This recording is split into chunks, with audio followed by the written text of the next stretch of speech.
It's the Bad News Show. Let's go. There it is. This is bad news. My God. Oh, all right. Anything can happen. Yeah. Wow. I'll watch the video later. Keep on going to the water. They try mopping this. Yes. Another fine morning here in Wells, British Columbia. I'm Joey Only here, the Caribbean Weather Dude, having my coffee from Dickie's Diner mug. It may not come out till yesterday. I said this show may not come out until after my wildfire movie does, but actually I was wrong because today's the day today's the 15th of January. You know what happens is when you live in the mountains and you don't have much of a schedule, it's like, my schedule in life is like get the kids or don't get the kids. It's a meteorological report on Thursdays, but it's not like I'm like, living by the calendar. Up in the morning, splitting some wood. Got a brand new maul. Check this maul out. It's so good. As you can see, the shape of these rounders, it's got a really wonky shape to it. So when I've tried to split it, here it is again. And it's kind of like the way these knots work. It's kind of like a buttress in a fucking cathedral or something where you try to split it with the machine splitter and it just doesn't have the gumption there, the gusto. Thing's a fucking beast. And I spent like $100 at Canadian Tire. I was like, you know what? I need a splitting maul that'll get me through some of this bullshit and what I have. So without much further ado, let's have a couple swings at it and see. Just try to get the right angle so I don't hit the wall with my elbow. Man, this is a good maul. Some of these rounders I've had in here for 2 years. Oh yeah! You can really see how that reinforced the strength of the wood. Now that it's split once, I can get it on the wood splitter. It'll work.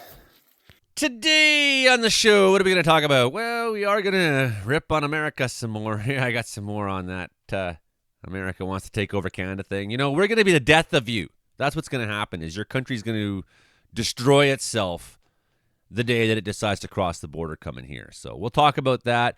And but hey, I got lots of American friends, so it's like I'm going to rip on America for a while. But keep in mind that, I still love you guys, even if I'm ready to fight you. Isn't that what homophobic guys always say? I was like, I have lots of gay friends. I have racist guys. I have lots of black friends. I'm Joey. I'm like, I have lots of American friends. But it's true. It's true. I do. In fact, some of them, I convinced one of them to move to Canada, but he's right back in America today at the American Meteorological Society Annual General Meeting 2025 in New Orleans. Check it out, Mark Ingalls. Go. My name's Charlie Phillips. I am a graduate student at Iowa State University pursuing a PhD in power systems engineering. My bachelor's is actually in meteorology, and I worked in the utility industry as a meteorologist for 8 years and also worked as a power trader for a utility as well. So the reason why I'm now doing electrical engineering is because I want to focus on long-term planning for power systems that incorporate high penetrations of renewable energy and making them more resilient to severe weather events. So the power systems community and the meteorological community need to be more intertwined. I have some power systems experience already from working in the utility industry. I have a strong meteorology background, so I hope with this PhD in electrical engineering, I'll be able to eventually work on creating more organized markets, helping integrate renewable energy into the power system of the 21st century. And go. My name is Sean Riley. I am the technology coordinator for the School of Meteorology at the University of Oklahoma. The Oklahoma Weather Lab is an incredible student-ran, student-led operational forecasting group where we do 24/7 operations and forecasts for Norman, Oklahoma, Rogue River, Oregon, and Key West, Florida. The students get a great opportunity to look at all sorts of different weather patterns being part of the organization. Go. Hi, I'm Jan.15. I'm the coastal director at Virginia Tech, and I'm excited to be here at the AMS conference in New Orleans. And I'm from Hampton, Virginia. And what are you most excited about working with Coastal Resilience? Oh, I really get excited about working with our faculty and helping them to be able to make connections, to be able to solve the big coastal problems that we have in Virginia and on the east coast of the United States. So I'm excited to be able to coordinate with NOAA. I have a NOAA grant where we're going to work with Maryland and Delaware and Virginia to engage with the extension team in each of those states and with Sea Grant, and I'm excited to help train extension agents to be able to talk about coastal resilience and coastal problems with agricultural communities and farmers. Couple of our top stories today, too. Go back to the Los Angeles fires. Looking at the cancer risk. Firefighters are very likely to get cancer, and that's a terrible thing that we all face if we are breathing in burning houses, plastics and metals and carcinogens and things like that. So very concerning situation. Look at the cost of the cleanup of this fire. I'm telling you, climate change is going to cost you money. It's going to bankrupt your country. It's going to bankrupt your businesses. You got to admit it's happening for your own economic well-being. But we'll talk about the cost of the fire and how the cost of future disasters may be a little bit too. Okay, well, Canada, we are going to ruin you, America. So we're going to talk about that too. Of course, we got a little bit of weather off the top of the show as well. So let's look at that. Got a snowfall warning today, 10 centimeters of snowfall. Starting late this afternoon, continues into Thursday morning for the Fort Nelson area. If you just head up over the border towards Fort Liard, that snowfall warning continues there. Over on the Alberta side, snowfall warning continues there. By Thursday morning, could see 25 centimeters, and that goes all the way over to Saskatchewan as well, up to 25 centimeters.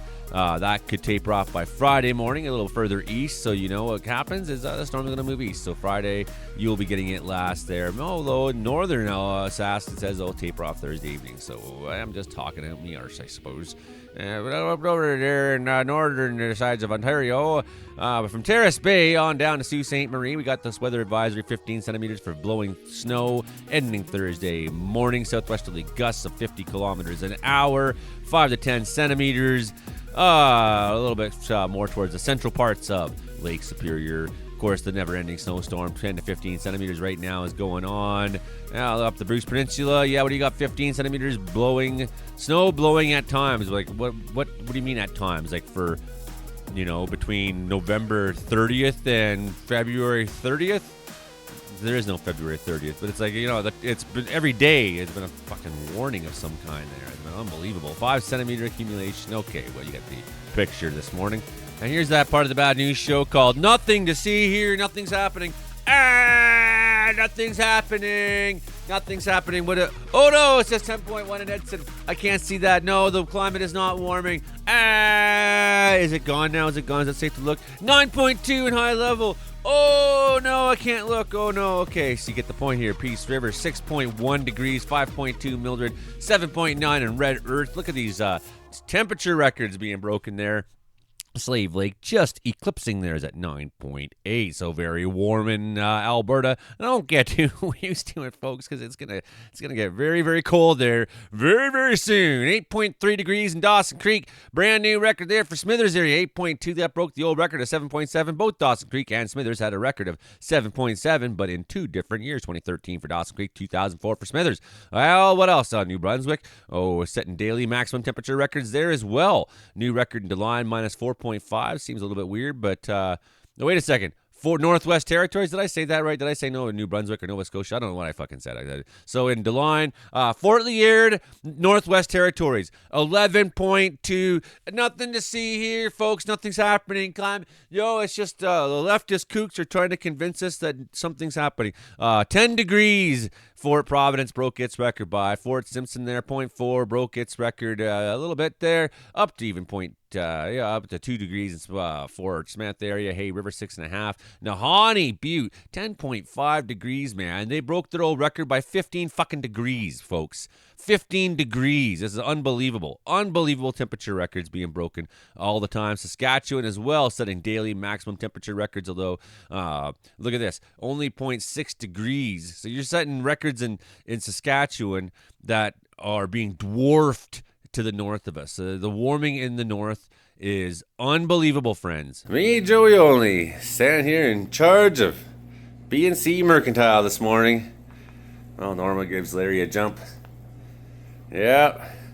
Oh, please, God. Oh, please, don't let anyone come in. I don't know what anything costs. Oh. Los Angeles wildfire damage estimate soars to more than $250 billion.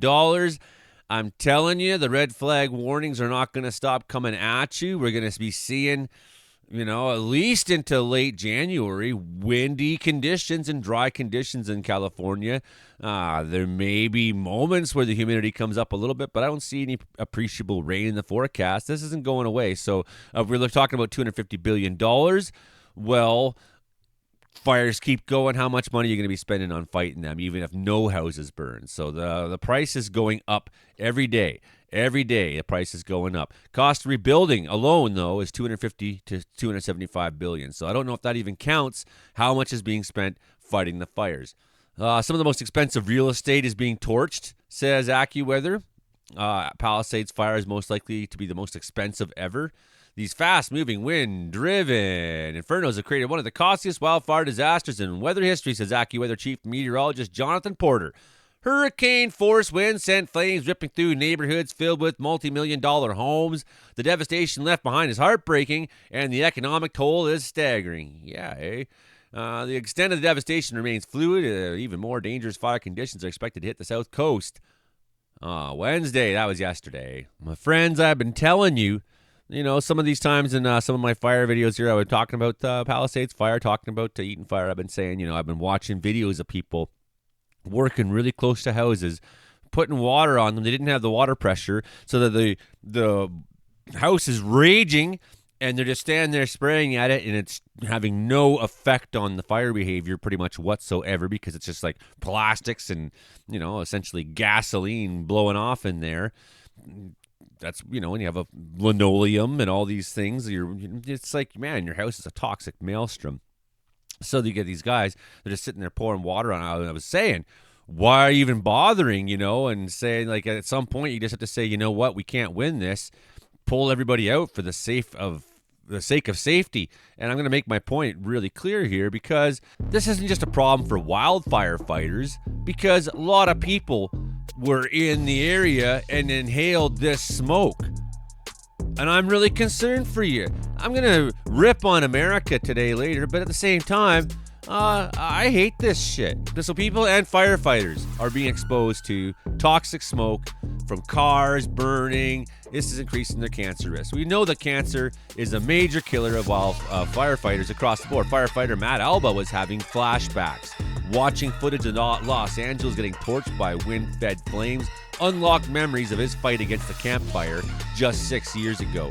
He spent 11 days in a fiery hell named Paradise. The California town was incinerated by a wildfire in November 2018. 18,000 buildings were turned to ash. Elba had no lung protection for most of that time, but there was sickness in the smoke. He inhaled a toxic swirl of chemicals released from heavy metals and carcinogens as homes and cars burned. They damaged the brain. He remembers sniffing a smoldering tree stump in a burnt-down mobile home park, which smelled unnatural. I turned back to my crew and said, "Oh man, I just took 5 years off my life with that inhale." And that was before I came down with brain cancer, he says.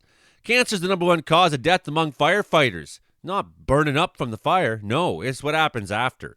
Now crews are battling the Los Angeles blazes. They're inhaling cancer-causing chemicals without proper respiratory protection.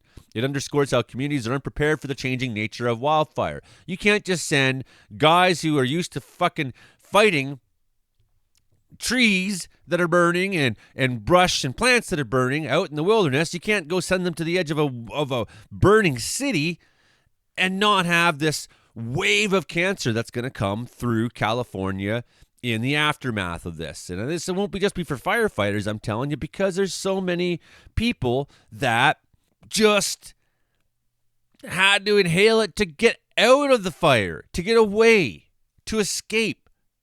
You're going to see massive amounts of cancer influx. And I really hope that somehow, because I know the United States has, it's like, well, you're on your fucking own. I got brain cancer. Well, here's a pamphlet on how to beat it out of your head with a hammer. Have you tried leeches? Like, the state of American healthcare is bad, man. In 2018, Alba said, We kept saying this is unprecedented over and over and over again, and now we're using the same word to talk about these new fires. But we should have seen it coming, so it's not unprecedented. And I absolutely agree with Alba here. It's not unprecedented. This is predictable. We've been watching this happen again and again and again and again and again and again and again. We just had the worst fire season ever in Northwest Territories, in Canada, in British Columbia, all over the fucking place. There's the worst wildfire seasons going on everywhere. It's no longer unprecedented, folks. Okay, it's going to get worse. Crazier things are going to happen. But it's not unprecedented no more. No, it's not. And you get over that idea. Unprecedented is when something's completely shocking. And it's not completely shocking anymore. I mean, it is completely shocking, but it's not completely shocking to me. Okay, firefighters, they were given N95 masks and specialized respirators attached to oxygen tanks. It's up to them whether they want to use it. No, it shouldn't be. SCBAs, self-contained breathing apparatus, are commonly used by urban firefighters to protect themselves. Not commonly used, it's the fucking rules, man. You don't go into a building without one on. You got plummeting oxygen levels in there, rising carbon monoxide. They block the inhalation of toxic fumes, but they only last 30 to 45 minutes and can weigh up to 40 pounds. I've never had an SCBA on that can last 45 minutes, so I don't know who's... I don't know. Maybe you got some modern gear that we didn't have at our fire departments. We're like 20 minutes, 25 minutes. I'm running out the burning building to go switch my tank off. They're designed for round-the-clock toxic exposures created by wildfires like those in Los Angeles. N95 masks are not viable alternatives. Okay, so that's what Joe Ten Eyck from Firefighters Union says, International Association of Firefighter Union. They protect some particulates, but they can't filter out carcinogenic gases like polyaromatic hydrocarbons and dioxins, both of which emitted from structure fires routinely. The N95 mask stops only 11 to 15% of those chemicals. They restrict breathing in potentially dangerous ways during active firefighting as well. We need to breathe. It's like, man, when you're working, you're climbing hills, you're running up mountains, you need oxygen. The firefighters out there on the line are doing structure defense, perimeter control right now, where the smoke is at its absolutely worst. The protection levels are not where we want them to be or need them to be. Wildfires have burned vegetation historically. That smoke can be hazardous too because it has containing tiny particles that can clog up respiratory system and exacerbating asthma and stuff. But, honestly, for all us guys that are out there working in the wilderness, it's not known that we suffer any greater amount of cancer than, say, if you were to spend your entire life fighting wildfires out in the wilderness, maybe you'd start seeing damage to the tune that a cigarette smoker has. But a lot of us are cigarette smokers already anyways. So increased development in previously rural, what do you mean increased development? Come on. I'm getting tired of this. So 7,000 structures in California were destroyed by wildfire between 2000 and 2014. So here's what this is not unprecedented. So in the past decade, wildfires have burned 54,000 structures, 18,000 in that single blaze, the campfire. The campfire burned down more structures than this current Los Angeles fire did. So keep that in mind, that the campfire, this isn't unprecedented. There's been fires in Los Angeles. We knew this was coming. Plumbing has copper and lead in it. Paint has toxic chemicals. Electronic plastics have nasty stuff in them. These chemicals we don't think of occurring in a wildland fire now are part of the smoke. Mary Johnson, principal researcher, assistant at Harvard, T.H. Chan, School of Public Health, says. Urban firefighting has always had a cancer problem. 70% of line of duty deaths in the fire service were from cancer in 2016, according to federal data. In 2022, World Health Organization International Agency for Research on Cancer went so far as to categorize firefighting itself as carcinogenic to humans due to the sheer volume of chemicals encountered on the job. And it's a very dangerous job. Firefighters encounter carcinogens in the foam they use to suppress flames, even in their protective gear. The International Association of Firefighters said that using SCBA is the single most protective voluntary activity, but they aren't typically available to wildland firefighters. And I said this before. People asked me when I was training Wells Fire Department back in the past, where I'm teaching them how to put on SCBA and listen to that. And they say, well, what do you do during wildland fire?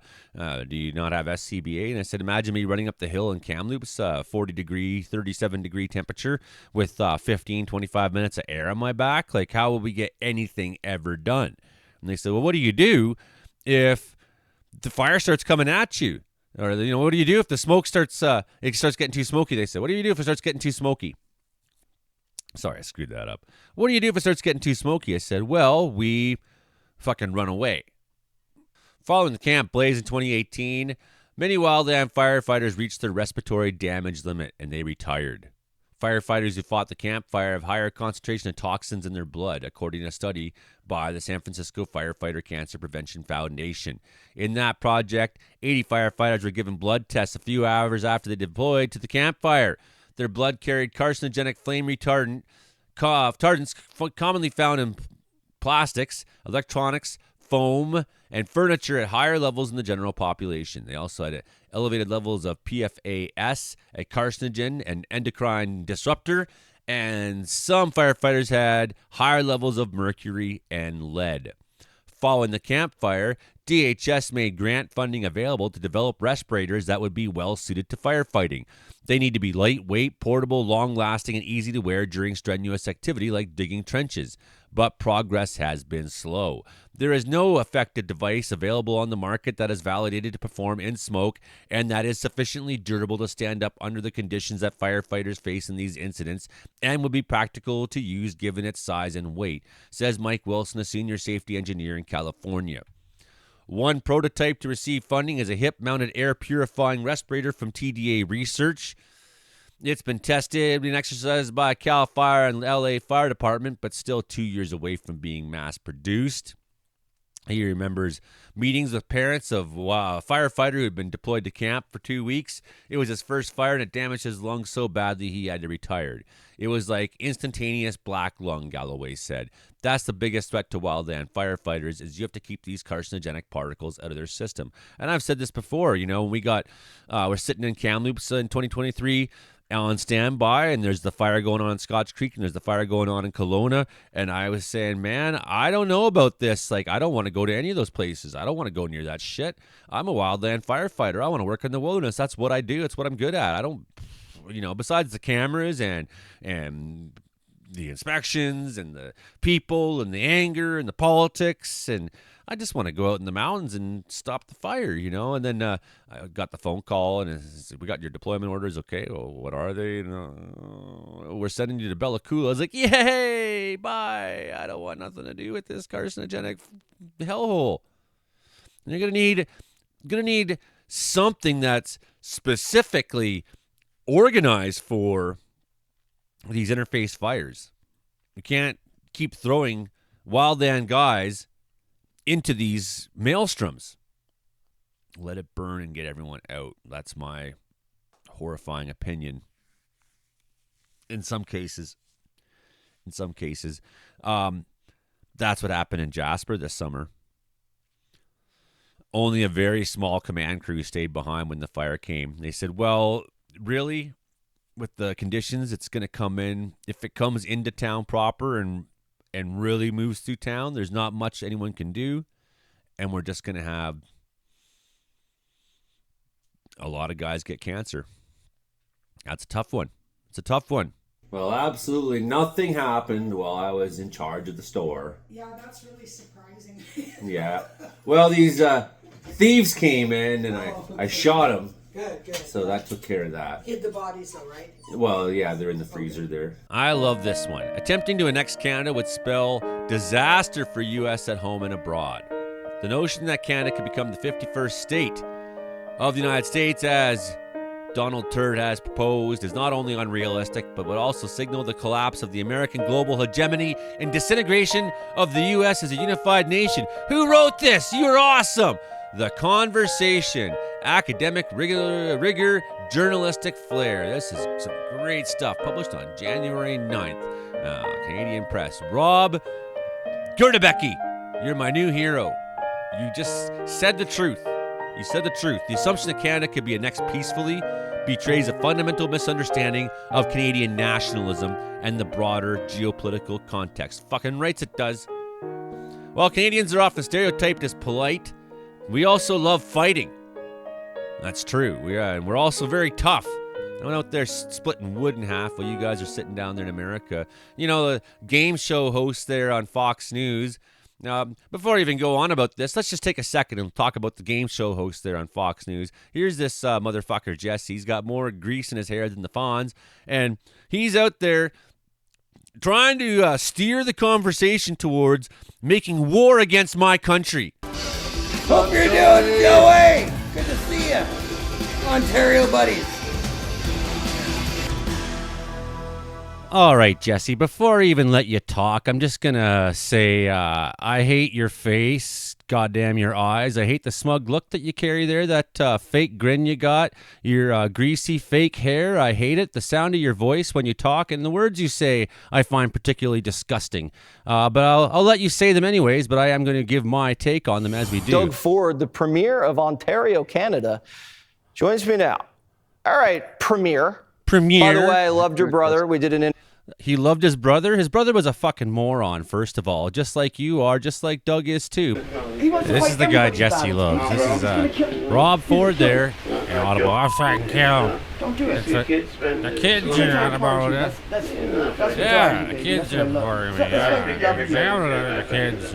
Okay. That's why we love you, Rob. I don't know him. I love you. Excuse me. You're footballers. Fuck the minorities, dude. Family. Driving the minorities, dude. I'm right wing. I'm right wing. If I take these kids under my wing, they say this, I'm right wing. Right wing fucking crackhead. Yeah, that's me. One day my brother will be Premiere. Trudeau, fucking Trudeau, yeah, fucking. I'd like to fucking get that Trudeau, fucking. As much as I'd like to get another hit of crack. It goes real far there. I got pretty sure tickling fucking nose up there.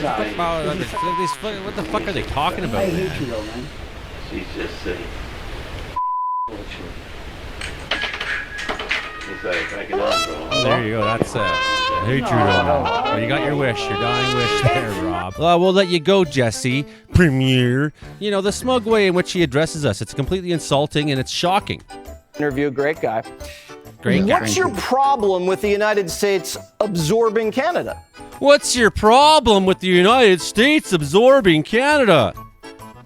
Well, first of all, Jesse, you know, I love the U.S. I love Americans, and I get it. You know, President-elect. Okay, so here's Ford just kissing the guy's arse. I mean, if I was talking to the brain bug right now, I'd be saying completely different things. But go ahead, Doug Ford. Kiss the guy's ass a little while. Trump is a real estate tycoon. He's made billions. You like Donald Trump. That property's not for sale. As simple as that. But I have a better idea, Jesse. Why don't we create Fortress Amcan and make sure it's the richest, wealthiest, most prosperous jurisdiction in 2 countries anywhere in the world? You make me sick. We have the critical minerals, we have the energy, we have the electricity that America needs. And there's only one place I want to sell it to, and that's the U.S. Well, you could sell it to us, or we could all own it together, and that's a choice we can all make together. You say this isn't for sale, but everything has a price. The $1 Million Man says that. Can you think of this more as a merger instead of an acquisition? Don't think about being No, we cannot think of it that way. Think about this as a coming together. Yeah, we can come together on a great trade deal. We're 2 greatest countries in the world. Do you know what the problem is? I've lived 20 years in the U.S. Matter of fact, I spent a lot of time in Philly, where you did, for 7 years, and in Chicago. There's not one American that I speak to out there, Jesse, that has a problem with Canada. Do you know what the problem is? China's the problem. China's blame shipping China. Cheap parts into Mexico, and then Mexico slapping a Made in Mexico sticker on Doug, you're an shipping idiot. it up through the U.S. and Canada, costing American and Canadian jobs. Like, Mexico has to make a choice, Jesse. I get They're it. either with Beijing or Washington. No, I get it. I get it. You say that Americans don't have a problem with Canadians, and we don't. Mexico. But it seems like you have a problem with us. I got a problem with you big time, Jesse. I got a problem with your face, your hair, your voice, your show, your politics. I hate everything about you. I'm starting to feel the more and more we watch this little episode between you and the pandering Doug Ford. But continue. Because if I were a citizen of another country and I was a neighbor of the United States, I would consider it a privilege to be taken over by the United States of America.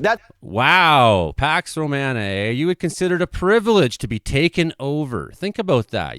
That's what everybody else in the world wants. No, it's not what everyone citizenship. wants. For some reason, that's repellent You're a liar. to you Canadians. And I find that personally offensive. You're Premiere. offensive. Well, you know something, Jesse? We're proud Canadians, just like there's proud Americans. If we join together and take on the world with a great trade deal between us, I think that'd be fabulous. No one could stop us. We have a that's trade the point, deal. because Trump says we're paying to protect Canada a lot. No, but you're not. Canada's ripping America off on trade. So why don't we just redraw the map to make it fair? So we're the largest trading partner in the world, 1.3 trillion. So the only area that we have a little upper hand is Mexico has you beat, but you're a close second. Go ahead. We ship down 4.3 million barrels a day down to the U.S. Ontario is the third largest trading partner in the world with $500 billion of two-way trade split down the middle. Jesse, 9 million Americans wake up every single morning to produce products for Ontario alone. I love the Americans, and I look forward to working with the new administration. All right, so this might just have to be a hostile takeover. Let's move on. I see we are going to agree to disagree. Want to go halvesies on Greenland? No, we're No, do you want to fuck off? You know, I hope Don Jr.'s wearing those winter woolies, keeping warm over there. All right, very much appreciated you joining Jesse Waters Prime Time. We'll do this again soon. Maybe next time we'll be brethren. We'll see how it shakes out. We have a lot of fans in Canada, Jesse. Take care, my friend. We love the Canadians. No, you don't. Thank you so much. You don't love the Canadians. You hate us. Any forced integration would be violently opposed by Canada. I would violently oppose that and would quickly devolve into a nightmare scenario for both nations. That's right. But the thing is, you got more to lose than we do, right? You're a global superpower that is on the threat of collapse. You don't want to admit it, so you're freaking out, and you're like, well, what can we do to prevent the collapse? I know. Why don't we do something that'll speed the collapse up? Yeah! That's like how America's thinking right now. Okay, so the international response that would happen if America tried to forcibly take over Canada would be severe. Commonwealth nations, first of all, would provide economic and logistical, if not direct military support to Canada. So do you think for a second that we won't be trying to create a distraction up here, a delaying action so that the British can go over there and sail up to Chesapeake Bay and burn the White House down? Think it hasn't happened before, bud? Check your history books, Americans. Yeah, you think the Australians, you think the Indians, you think every country that's ever been allied with us wouldn't say, fuck that shit? What about NATO? Do you think NATO would turn against us? Oh, America, you're in for it. And you know what? Every other country that wants to ruin you, America, would look at this and say, yeah, whether it's your North Korea and Iran, countries you're so afraid of, your Middle East power brokers that are trying to rule the Middle East there through we give you your tax dollars to Israel. You say, here's billions of dollars in weapons. Please police the Middle East for us so that you can basically keep our economic interests, our oil interests, our hegemony interests in play, and so that our American bases there are safe and this and that. Well, what happened? First of all is USA attacks Canada, Iran attacks Israel. Because at that point, USA can no longer defend the rest of its assets in the world. Then you got North Korea is going to say, wow. China is going to say, wow, we can, this is where you die, America. This is how you fucking stop being the number one superpower in the world. I can't wait. Bring it on. Bring it on. Come invade us. Hey, great. Do it. Meanwhile, if you're my American friends, pretend you didn't hear that, and I got extra rooms here if you need to get away. Okay, back to the article here. Awesome article. Public opinion in allied nations like Australia, New Zealand, United Kingdom strongly will be in solidarity with Canada. This means even hesitant governments would face domestic pressure to act. Wow. Okay, even in the absence of direct international military support, there are a plethora of old and new adversaries of the U.S. that would eagerly enlist in a Canadian Foreign Legion. Well-armed and well-financed hostile nations like Russia, China, Iran, North Korea would undoubtedly seize the opportunity to exploit any new U.S. vulnerability. This would escalate conflicts in the Middle East. What did I just say? I didn't even read the article, and I knew this. Taiwan, Ukraine, other hot spots would likely emerge. attacks on U.S. overseas personnel would skyrocket as the NATO forces would do little to support a now hostile and unpredictable U.S. military pariah. The U.S. will have attacked a fellow NATO member at a time when the alliance was already growing weary of American dominance. Domestically, the peaceful Canada-U.S. border, it's not that peaceful, I've tried to cross it before, would be transformed. You get sent into a room for 8 fucking hours while some assholes ask you a million questions. It'll be transformed into a staging ground for attacks on American infrastructure and military assets. That's true. That would be great. For a direct confrontation with the U.S. military, it would be strategically unwise for Canada. Yeah, that's right.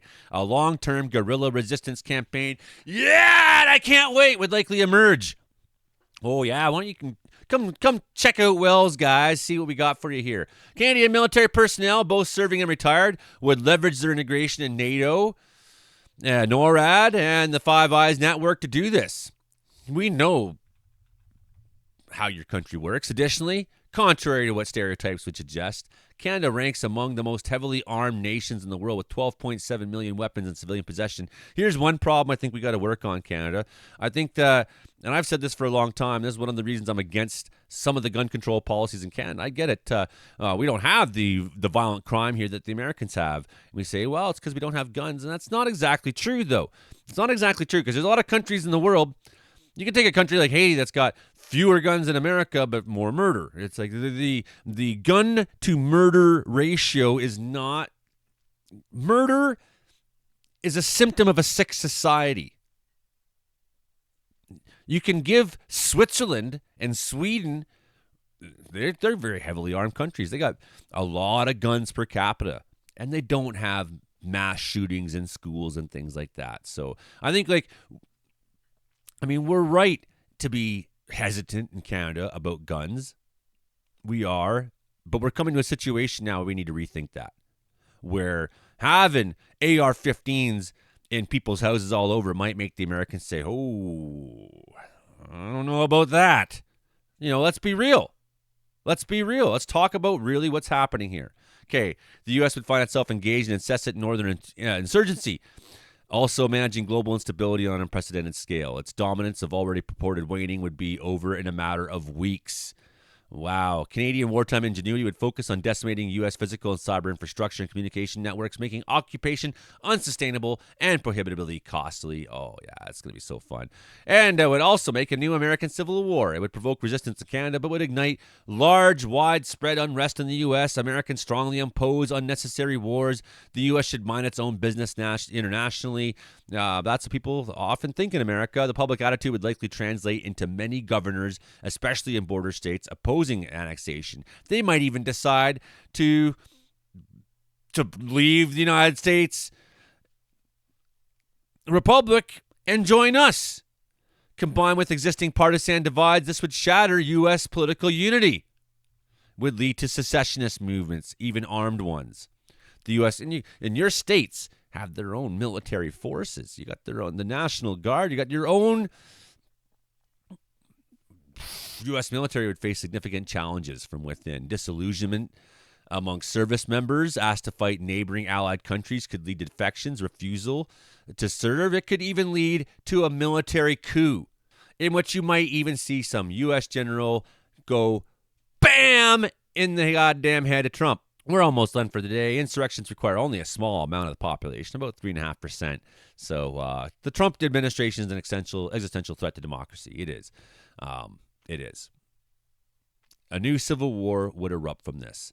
So, annexation scenario would likely lead to a rise of new sovereignties in U.S. and Canada. Quebec Francophone population would ally with Canada initially. Would they? Indigenous nations would straddle U.S. border, the Blackfoots and Iroquois and whatnot. They could seize on opportunity to assert their own sovereignty. Annexation would require U.S. to absorb 40 million people with distinct political, cultural, and economic systems. It would be an enormous expansion of U.S. police state to manage dissent and secure vulnerable infrastructure. The U.S. military has historically proven woefully inept at pacifying foreign populations. People hate you when you take them over, and they're willing to die. Canadian expatriates in the U.S., numbering in the hundreds of thousands, still working in key sectors in Hollywood and Silicon Valley. These are the guys that be planting bombs. Asserted mutual destruction. The forced annexation of Canada as the 51st American state is not only unrealistic but dangerously destabilizing. Canadians' deep nationalism, history of resistance would ensure fierce opposition, while international backlash and domestic unrest in the U.S. would amplify the chaos. I think that's a great article. I think it's bang on. And thank you very much. Anyways, I think that's the bad news show for today. I think we've gone through quite a few topics, talked about it quite a bit. And we'll be back probably with some weather tonight as well for you. Okay, everybody, take care. Hit like, share, subscribe, tell a friend. Try to make this more of a thing where I just talk every day more. Even if I don't have weather things to talk about, just turn on the mic and talk. Okay, folks? And I hope you enjoy it.